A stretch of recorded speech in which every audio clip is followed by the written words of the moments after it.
Welcome to Star to Be Determined podcast show.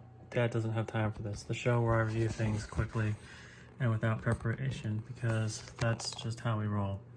So today we're going to talk about In the Line of Duty 3 from 1988.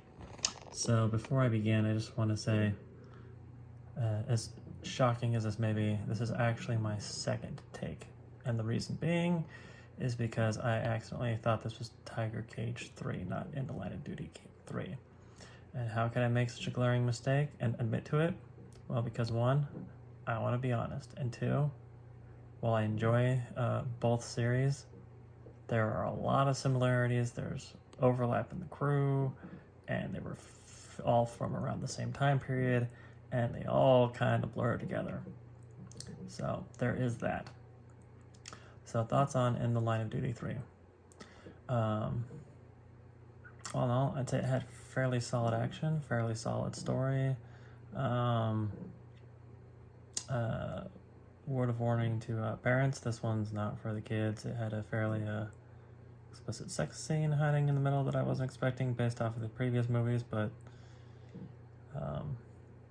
all in all, it was decent. Had an kind of like a Japanese vibe because some of the characters were from Japan, and the underlying current between Japan and Hong Kong and how that all interrelated. I find it interesting they chose to went with Japan and Hong Kong and not something like mainland or Taiwan, but it is what it is.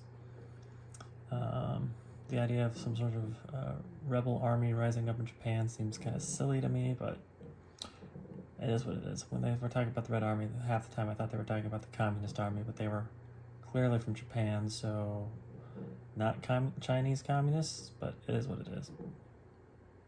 Also, it's one of those movies where half the cast is going to be dead by the end of it, but that's kind of par for the course for these Hong Kong crime dramas. So, all in all, I'd say it was the 277th best movie of all time, and you have a good day.